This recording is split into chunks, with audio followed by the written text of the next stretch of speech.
일제강점기 잡지였던 삼천리에는 민영휘가 조선시대를 합쳐 몇백 년 만에 처음 보는 부자라고 표현하고 있으며 재산의 대부분은 토지라고 기록되어 있습니다. 묘지 주인 민대식의 아버지 민영휘, 그는 대체 어떤 사람이었던 걸까요?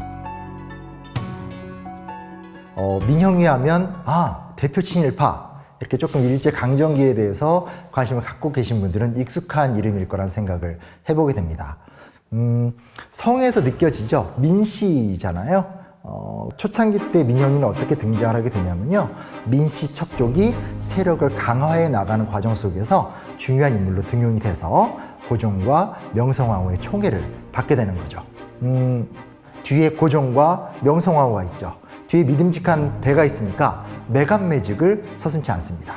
그래서 실제로 이미 1890년대 때 기사나 여러 기록들을 보게 되면 민영휘 본인이 타박죄 같은 걸로 고소를 당하거나 고발을 당하는 경우를 우리가 쉽게 살펴볼 수가 있습니다. 그러다 이제 결정적인 상황이 뭐냐면 1905년부터 10년 사이가 조선이 병합되는 기간이잖아요.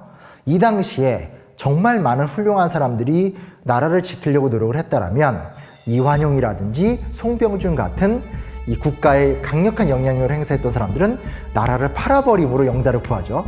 이때 민영휘는 가만히 흐름을 보다가 이완용 쪽으로 붙습니다. 이완용과 더불어서 이완용을 지지 응원하면서 정미칠조약, 한일병합조약 같은 데서 중요한 역할을 하게 됩니다.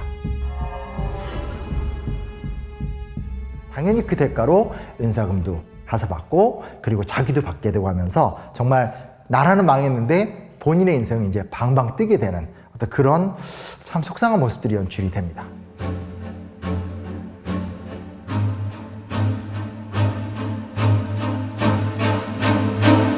실제로 이제 많은 사람들이 알고 있는 것은 그가 토지가 많았다.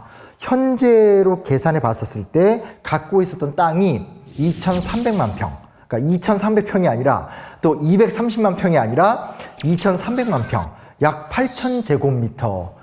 아무튼 어마어마한 땅을 또 갖고 있었다는 거죠. 이완용이 친일의 대가로 벌어들인 재산이 한 300만 원 정도로 우리가 추정을 하고 있습니다.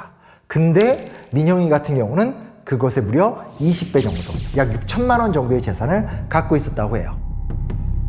민영휘를 비롯해서 당시의 대표적인 친일파들은 일본이 우리나라에 들어와서 진행되는 여러 국가기관 그리고 경제기관에 고문역, 조금은 낯설 수 있지만 취체역 같이 여러 가지 이사 자리를 다 들어가게 됩니다. 이게 뭘 의미하는 거냐면 일본이 우리나라를 식민지로서 통치하는 과정 속에서 진행되는 재원과 이권의 혜택을 누리게 되는 거죠. 쉽게 말하면 대규모로 대출을 받는다라든지 받은 대출을 바탕으로 해서 일본의 공권력을 이용해서 재투자를 수월하게 한다라든지 이런 식의 어떤 과정들이 계속 진행이 됐기 때문에 그냥 나라 팔아먹으면서 한번 돈을 벌고 그 다음 끝, 이게 아니라는 거죠.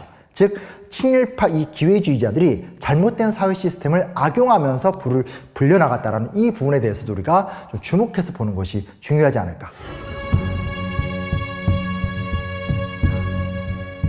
실제로 민영휘는 이제 아들이 4명 정도, 뭐 1명의 부인의 자녀는 아니지만 4명 정도가 있었는데 그 중에 1명은 일찍 죽습니다. 그리고 나머지 이제 자녀들이 결국은 다 아버지 뒤를 이어서 친일 활동을 벌이게 되고 오늘날 친일 인명사전에 기록이 돼 있죠.